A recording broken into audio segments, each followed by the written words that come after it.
Hey guys, welcome to your weekly wellness workshop. Today we are talking all about relationships and how the relationships that we cultivate truly, deeply, madly deeply impact our health.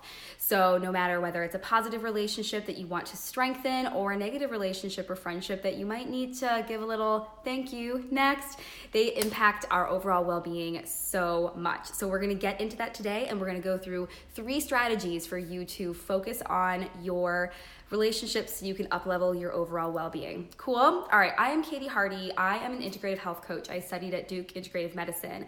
I own a mindfulness-based wellness practice where I meet with women of all ages and stages, and we get clear on what is exactly blocking them from being their happiest, healthiest selves.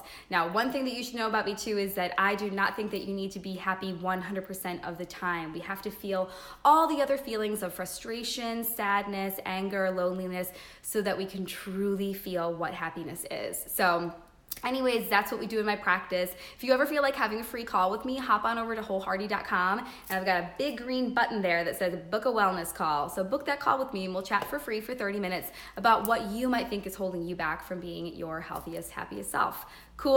All right, well, let's dive into it. I like to keep these to 8 minutes long, so I want to keep you under 8 minutes coming to these weekly Friday workshops. So let's get into what we're going to talk about today. Today, it's all about relationships and how they impact our health. So recently, this was really a year ago, a study came out from Harvard University, Harvard, legit, right? Study came out that they had conducted for over 80 years.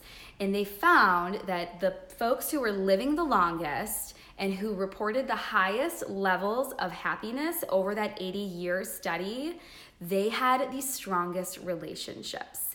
So we'll get into the 3 strategies for what you can do to cultivate those relationships, but just that in and of itself is pretty amazing, right? Sure, to live longer, be happier, we talk about nutrition, fitness, mindfulness, but relationships are huge. So I am peeking down at my blog post here. If you hop on over to wholehearty.com and click blog, my latest blog post really dives deeper into this. So again, we only have about 5.5 minutes left here. So I'm just gonna peek through my blog and get out from it exactly what I think you guys need to hear today in the next 5 minutes. So can I read you this quote from the director of the study? I love this. So he said, from the study, a surprising fact is that our relationships and how happy we are in our relationships has a powerful influence on our health.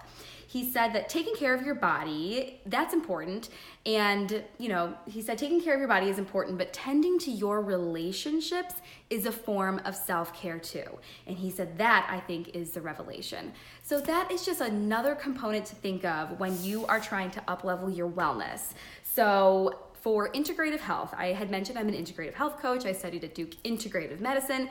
Integrative. What does that mean? It's a whole person approach. It's a holistic approach, right? So in addition to nutrition, eating clean, moving your body, getting sleep, drinking water, breathing air, in addition to all of that, there's also these relationships that are truly important to make us our happiest, healthiest selves. So another thing I wanted to bring up, point 2, I follow a functional doctor, Dr. Mark Hyman. He is a director of functional medicine at the Cleveland Clinic, and he has written a dozen books too. So I love one of the things that he says is being connected to others is a necessary ingredient for our health, just like food, air, water, and movement. So he's on the same page too.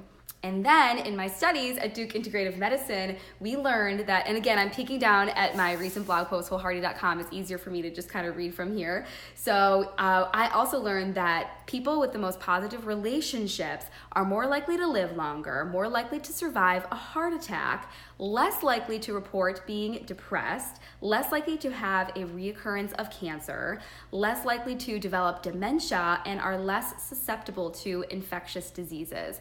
So again, just cultivating that sense of community, feeling like you belong, feeling like you don't have loneliness, it's really, really important, guys. All right, now, here is the kicker. I am not going to tell you that I go out every single night or I'm out with my girlfriends every single weekend, because I don't. I'm a mom of 2 boys. I'm super involved in a variety of other things. So it's hard for us to always get out, but there are certain things that we can do to really feel more connected to our loved ones.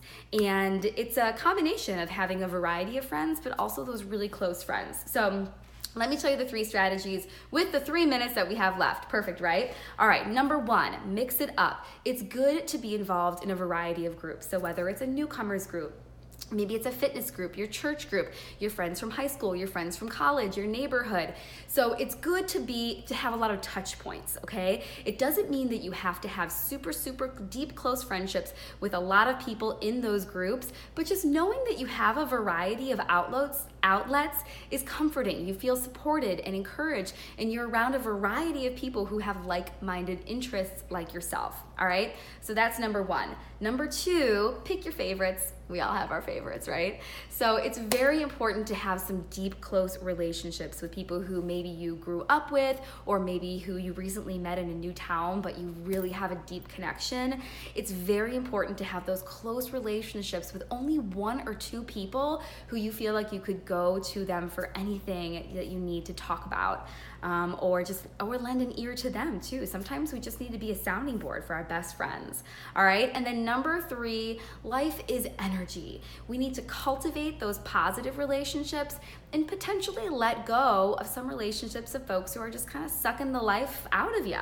Maybe you've got a Debbie Downer friend, and you try so hard to raise some positivity in her, and it's just not working out, and you just don't feel that positive vibe, that positive connection when you guys are, going out or talking on the phone, or even communicating via text. So you have to think about those friends as well. And it's not to say that you need to completely cut all ties with the friends who are kind of, sucking the blood right out of you.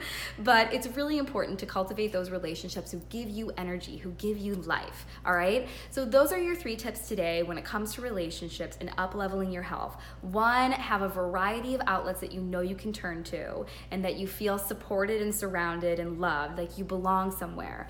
Number 2, pick your favorites. Choose those 1 or 2 friends that are super close to you, that you truly feel that you can connect with and talk to them about anything. There's some things you might bottle up and you really feel like you can't tell your family or somebody else who you can normally let some of those emotions out. But if you have 1 or 2 friends that you can just express any unhappy feelings, then you know that you've really have a solid foundation there. All right. And then number 3, again, checking my blog post here at wholehearty.com, is life brings us energy. So really focus on strengthening those relationships for the people who encourage you, who support you, who give you that energy. And if there are some relationships that you might need to kind of start passing over, you're allowed to do that, guys. We don't have to be friends with everyone.